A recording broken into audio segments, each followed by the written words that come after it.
Hey folks, Matt from artoftheimage.com. I've had a few readers asking me about the new Sony RX100 number 3, Model 3, version 3, Mark 3, whatever you want to call it, and the LX100, the Panasonic LX100. Because if you're looking for more of a pro level pocket camera, these are the two main contenders, I think, out there. Of course, we have the new Canon. We'll talk about that in another one. But at the moment, I just want to look at the RX100 version 3 and the Panasonic LX100. Now, I've got 8 reasons why I would choose the Panasonic LX100.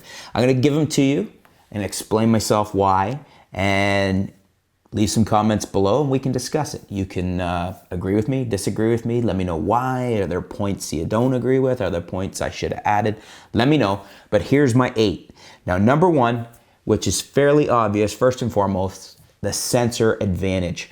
We're talking a micro four thirds sensor. Same one basically that's in the GH4, the GX7 for the LX100.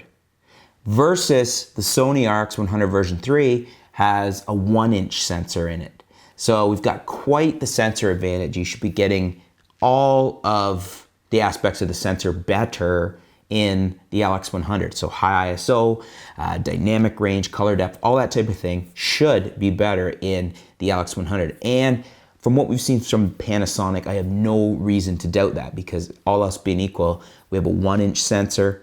Even though it's the backlit sensor, still, you just can't compete against the much larger, almost twice as large micro four thirds sensor in the LX100. So that's number 1.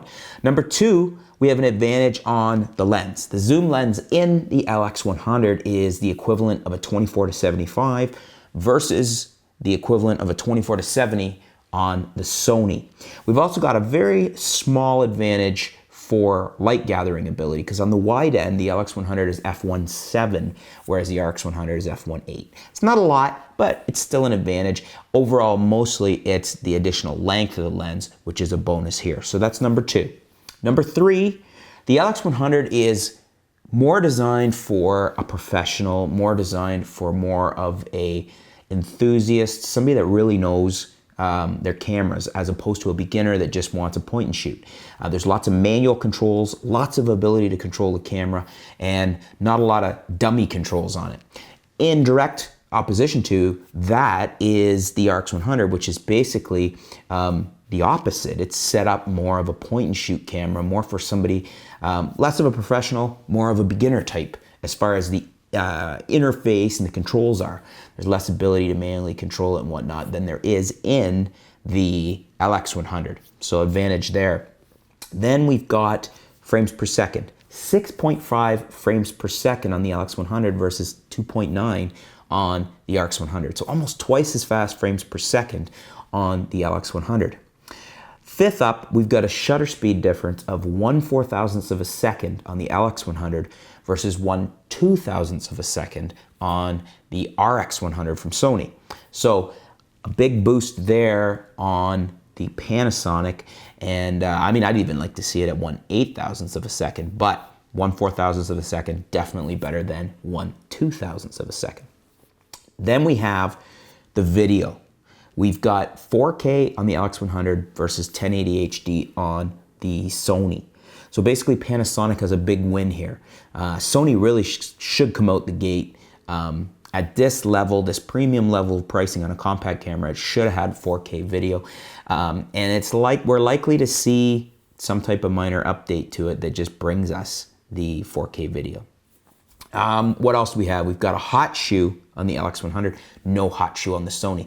For me, that's a big win for the LX100, because you got a beautiful little camera, beautiful little lens, micro four thirds sensor in there, and you put a hot shoe on it. I can use all my external lighting. I can control everything via the hot shoe, or I can just put a flash and do some foofing, some bouncing off the ceiling right there.